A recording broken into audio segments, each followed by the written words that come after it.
29 सितंबर है, रात के करीब 12 बजने वाले होंगे। कुछ देर के बाद 30 सितंबर प्रवेश करेगा। पूरा एक महीने का कार्यकाल 1989 बैच के आईपीएस आलोक राज के साहब का हो जाएगा। आज मान लीजिए रविवार है और सोमवार को देर शाम मतलब 30 अगस्त को इन्होंने देर शाम पदभार ग्रहण किया था। उस दिन बीएमपी में भट्टी साहब का सलामी परेड था और देर शाम ऑर्डर जारी हो गया। देर शाम भट्टी साहब से आलोक राज साहब ने पदभार ग्रहण कर लिया। प्रमोशन का कार्य भट्टी साहब के जाने के बाद प्रमोशन का कार्य रुका हुआ है। हर पुलिसकर्मी की मांग है आलोक राज साहब कि सिपाही, दरोगा, एडीजी, आईपीएस स्तर के पदाधिकारी की सरकार प्रमोशन करता है आईपीएस पदाधिकारी की, लेकिन सिपाही से लेकर इंस्पेक्टर से जिसे डीएसपी बनना है, उम्मीद है आलोक राज साहब बिहार के रहने वाले हैं। आपके ससुर भी बिहार के डीजीपी रहे और आप भी बिहार के अब वर्तमान में डीजीपी है। सिपाही का प्रमोशन, दरोगा का प्रमोशन, जमादार का प्रमोशन, इंस्पेक्टर का प्रमोशन, और जिनका प्रमोशन हो गया है डीएसपी में, उनकी पोस्टिंग नहीं हुई है। आलोक राज साहब, आपको ध्यान देना होगा। एक पूजा 3 अक्टूबर से शुरुआत है। दुर्गा पूजा को लेकर हर थाने में बैठक हो रही है, लेकिन आलोक राज साहब आपको ध्यान देना होगा कि जो पुराने पुलिस अफसर हैं, 94 बैच के हैं, जिन पर कोई आरोप प्रत्यारोप नहीं है, लंबे वर्षों से जो एसटीएफ में है, अपराध अनुसंधान विभाग में है, विशेष शाखा में है और पुलिस हेडक्वार्टर में है, पटना में है, वैसे पुलिस इंस्पेक्टर, वैसे डीएसपी रैंक के पदाधिकारी को सरदार पटेल भवन से बाहर निकालिए कि अब पटना का मोह, राजधानी का मोह त्यागे और फील्ड में उनको दीजिए। पुराने पुलिस अफसरों की तैनाती कीजिए, जिससे कि त्योहार है, आने वाले दिनों में लगातार त्योहार रहेगा। छठ पूजा, दीपावली, सारा त्योहार अब आने वाले दिनों में धीरे धीरे आता रहेगा।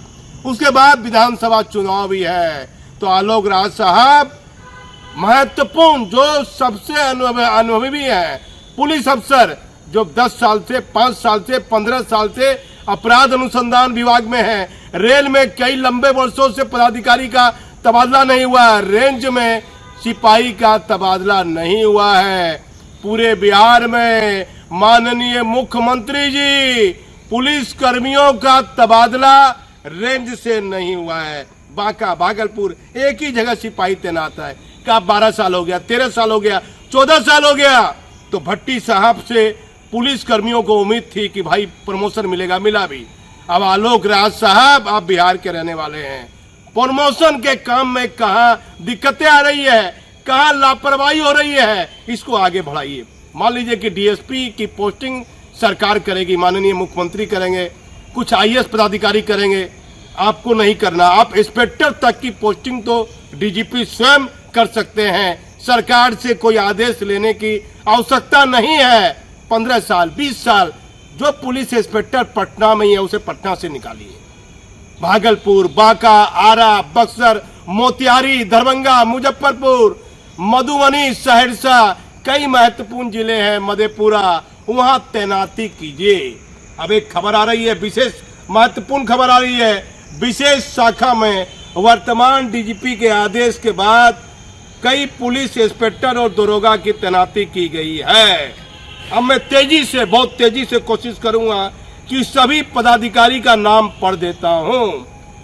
29 सितंबर को जारी हुआ है और इसमें आईजी विशेष शाखा, सहायक कल्याण पदाधिकारी, पुलिस मुख्यालय के प्रतिनिधि, पुलिस अधीक्षक विशेष शाखा, पुलिस अधीक्षक सुरक्षा, 4-5 आईपीएस थे। और इसमें लिखा हुआ है, मैं 1-2 लाइन में पढ़ के बता देता हूं, ऑर्डर में जारी है कि विशेष शाखा में कार्य करने इच्छा रखने वाले पदाधिकारियों और कर्मियों का मनोनयन प्राप्त किया गया। 24/7/2023 27/7/2023 तक बैठक में पदाधिकारियों और कर्मियों की योग्यता की जांच की गई और 14/9/2023 कमेटी की बैठक में इस अवधि में कुल 10 पदाधिकारी और 40 सिपाहियों को विशेष शाखा में पद स्थापना हेतु योग्य पाया गया है। कमेटी के योग्य पदाधिकारियों ने देखा है। तो अब आ जाइए 1 नंबर में पुलिस निरीक्षक मतलब पुलिस इंस्पेक्टर हो गए उमेश चंद्र और बक्सर से लिखा हुआ है विशेष शाखा। फिर पुलिस निरीक्षक पुलिस इंस्पेक्टर दुर्गेश कुमार सिंह विशेष कार्य बल एसटीएफ से विशेष शाखा। फिर अब आ जाइए फिर एक इंस्पेक्टर और है प्रदीप कुमार पासवान, ये मुंगेर से विशेष शाखा। फिर आ जाइए पुलिस अवर निरीक्षक प्रियंका चटर्जी रेल पटना से विशेष शाखा। फिर आ जाइए पुलिस अवर निरीक्षक डॉक्टर सुषमा कुमारी जो मुंगेर से विशेष शाखा। पुलिस अवर निरीक्षक कुमारी प्रीति पूर्णिया से विशेष शाखा। पुलिस अवर निरीक्षक रानी कुमारी पटना से विशेष शाखा। पुलिस अवर निरीक्षक पंकज प्रकाश खगड़िया से विशेष शाखा। पुलिस अवर निरीक्षक रेखा कुमारी बेगूसराय से विशेष शाखा। पुलिस अवर निरीक्षक संजीव कुमार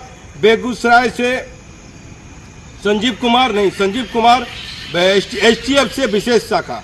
और फिर पुलिस अवर निरीक्षक राजीव रंजन सिन्हा एसटीएफ से विशेष शाखा। पुलिस अवर निरीक्षक सुनील कुमार वन एसटीएफ से विशेष शाखा। पुलिस अवर निरीक्षक ब्रजेश कुमार ठाकुर जो सीतामढ़ी में है वो विशेष शाखा।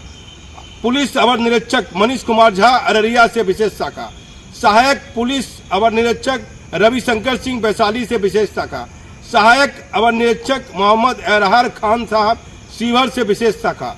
सहायक अवर निरीक्षक अशोक कुमार सिंह शिवहर से विशेष शाखा। सहायक अवर निरीक्षक अश्वनी कुमार पाठक पटना से विशेष शाखा। सहायक अवर निरीक्षक रणधीर कुमार जहानाबाद से विशेष शाखा। सहायक धीरेन्द्र कुमार पटना से विशेष शाखा। सहायक अवर पुलिस निरीक्षक सुभाष प्रसाद मधेपुरा से विशेष शाखा। फिर सिपाही है, सिपाही में है सुभाष प्रसाद मधेपुरा में है।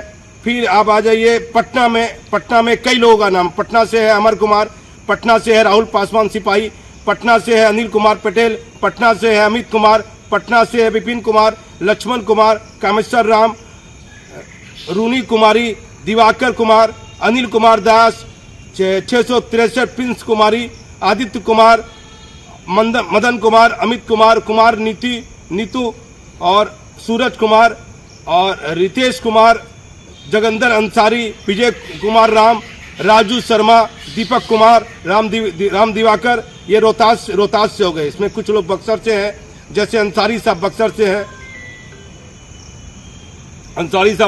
हैं, विजय कुमार राम बक्सर से हैं, राजू कुमार शर्मा बक्सर से हैं, राम दिवाकर कुमार रोहतास से है, जितेंद्र कुमार रोहतास से है, नागेंद्र कुमार रोहतास से है, घनश्याम राम रोहतास से है, शत्रुघ्न पासवान रोहतास से है, मोहम्मद नियाम रोहतास से है, राजीव कुमार रोहतास से है, जयराम सीतामढ़ी से है, कई लोग बेगूसराय से हैं, एसटीएफ से हैं, एटीएस से हैं, रेल से हैं, बगहा से हैं, वैशाली से है, जमुई से है, कई सिपाही है।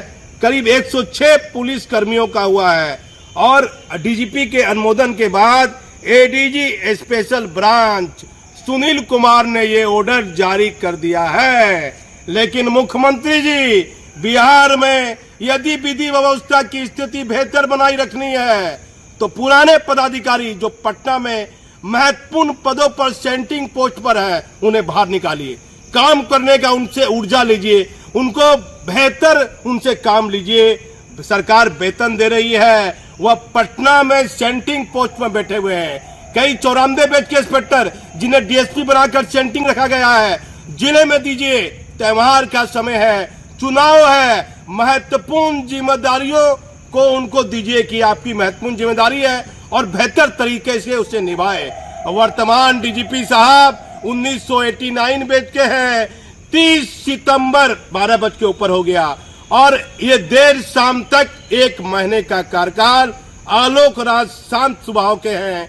कई शिकायतों के बीच पुलिस कर्मियों की शिकायत है कि उनको प्रमोशन नहीं मिल रहा है, उनका रैंक से तबादला नहीं हो रहा है, बिहार सरकार के मुख्यमंत्री और वर्तमान डीजीपी सहित पुलिस हेडक्वार्टर में बैठे जिम्मेदार पदाधिकारी को रेंज में बरसों से तैनात पुलिस कर्मियों का तबादला पुलिस मैनुअल के अनुसार करना चाहिए। मैं भागलपुर से दीपक नौरंगी। 30 सितंबर सोमवार की शाम आज बिहार के डीजीपी आलोक राज साहब का 1 महीने का कार्यकाल होगा पूरा। मुख्यमंत्री जी और डीजीपी सहित सभी जिम्मेदार पुलिस पदाधिकारी इन गंभीर बिंदुओं पर दे ध्यान। जिन पुलिस कर्मी पर भ्रष्टाचार सहित अन्य गंभीर आरोप हैं, उन्हें तत्काल फील्ड से हटाया जाए। हर पुलिस लाइन की एमटी शाखा, जीपी शाखा पर भ्रष्टाचार को लेकर चर्चा है, विशेष निगरानी रखी जाए। पुलिस कर्मियों की तैनाती और बॉडीगार्ड देने वाले नियम पर भी विशेष निगरानी रखी जाए। हर पुलिस लाइन में कितने पुलिसकर्मी हैं, कितनी ड्यूटी पर हैं, इसका मिलान करने पर बड़ी लापरवाही मिल सकती है।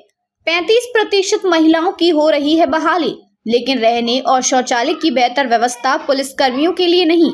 आपातकालीन स्थिति में बिहार के हर पुलिस लाइन में एक डॉक्टर की होनी चाहिए तैनाती। 10 वर्षों से अधिक एक ही जगह पर तैनात पुलिसकर्मी और अफसर को तत्काल ट्रांसफर किया जाए। पुलिस कर्मियों का सारा कार्य पुलिस मैनुअल के आधार पर ही होना चाहिए। किसी भी वरीय पुलिस पदाधिकारी की मनमानी नहीं चलनी चाहिए। कई जिले में एसपी मनमानी तरीके से इंस्पेक्टर और थानेदार का कर रहे हैं तबादला, तत्काल उस पर रोक लगाई जाए। बिहार में सही समय पर पुलिस कर्मियों का प्रमोशन का कार्य क्यों नहीं किया जा रहा है? बिहार के डीजीपी आलोक राज साहब को आज 1 महीने का कार्यकाल पूरा हो गया है। बिहार के मुख्यमंत्री नीतीश कुमार जी और सरकार में बैठे जिम्मेदार पदाधिकारी और डीजीपी साहब कृपया इन बिंदुओं पर ध्यान दें। पूरे बिहार पुलिस कर्मियों और पुलिस अफसर की संख्या 2 लाख के करीब होगी, लेकिन उनके बच्चों की पढ़ाई लिखाई के लिए किसी भी जिले में पुलिस का कोई स्थायी स्कूल नहीं है, जो बिहार के हर पुलिस लाइन में व्यवस्था की जा सकती है। जो बीमार पुलिस कर्मी है, उनका स्वास्थ्य का ध्यान रखते हुए ऐसी जगह तैनाती की जाए जहां से वे ड्यूटी भी कर सके और अपने स्वास्थ्य के साथ परिवार का भी ध्यान रख सके। पूरे बिहार में पुलिस कर्मियों में यह चर्चा होती है कि ये पुलिस लाइन के 2 विभाग हैं, जिसमें सबसे अधिक पदाधिकारी भ्रष्टाचार का खेल करते हैं। इस पर वरीय पदाधिकारी और पुलिस मुख्यालय और सरकार स्तर पर ध्यान रखने की आवश्यकता है, जैसे कि हर पुलिस लाइन की एमटी शाखा और जीपी शाखा पर लगातार भ्रष्टाचार को लेकर चर्चा होती है। इस पर विशेष निगरानी रखी जाए। किस तरह से पुलिस कर्मियों की तैनाती जिले में की जा रही है, इन्हें ड्यूटी पर दिया जा रहा है और कैसे नेता और अन्य व्यापारियों को बॉडीगार्ड मिल रहा है, इस पर भी निगरानी रखी जाए। बिहार की हर एक पुलिस लाइन में एक स्थायी डॉक्टर की प्रतिनियुक्ति की जाए, जिससे इमरजेंसी में आपातकालीन स्थिति में पुलिसकर्मी के प्राथमिक उपचार हेतु सुविधा उपलब्ध कराई जा सके, जिससे कि उनकी जीवन की रक्षा हो सके और पुलिसकर्मी स्वस्थ रहेंगे, तभी बेहतर तरीके से अपनी ड्यूटी कर सकेंगे।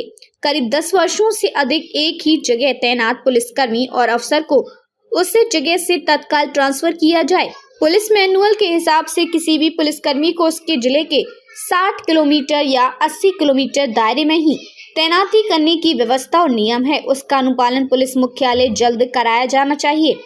जिन पुलिस कर्मियों और पुलिस अफसर पर बहुत गंभीर और भ्रष्टाचार के संगीन आरोप हैं, उन्हें तत्काल फील्ड से हटाया जाए। आम जनता को न्याय मिलने में कठिनाइयों का सामना करना पड़ता है। पुलिस कर्मियों और पुलिस अफसर के तबादले में प्राय भेदभाव की स्थिति देखी जाती है। ये नहीं होना चाहिए। जो पुलिसकर्मी और पुलिस अफसर शुरू से ही मुख्यालय में हैं, उन्हें मुख्यालय से सीधे फील्ड भेजा जाए और फील्ड वाले जो लंबे समय से तैनाती में हो, उनका मुख्यालय तैनाती की जाए। पूरे हिंदुस्तान में ऑनलाइन प्राथमिकी एवं देने की अन्य सभी कार्य करने का आदेश निर्गत किया गया, किंतु उसे कार्य के लिए सक्षम प्राधिकारी और पुलिसकर्मी जिले में नहीं है। इनकी ट्रेनिंग कराकर सक्षम बनाने की व्यवस्था की जाए। आए दिन पुलिस की बहाली में या किसी भी पद में बहाली में और नियमित बहाली में अनियमितता पाई जा रही है, जिसका जीता जागता उदाहरण माननीय पूर्व डीजीपी है। इस व्यवस्था को दुरुस्त किया जाए ताकि बेहतर और योग्य पुलिसकर्मी की बहाली हो सके। बिहार के मुख्यमंत्री जी कृपया इस गंभीर बिंदुओं पर ध्यान दीजिए। साधारण परिवार के मेहनती बच्चे हैं, उनकी बहाली नहीं हो रही है।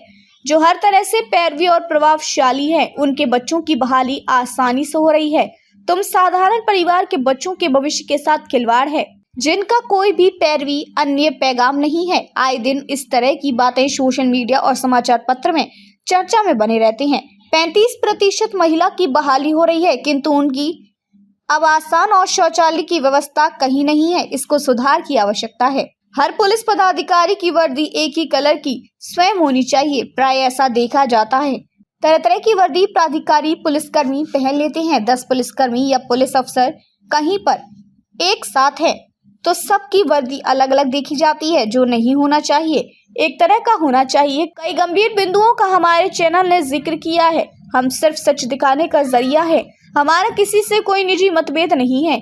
जो सच होता है, जो चर्चा होती है, उस पर भी हम खबर बना देते हैं।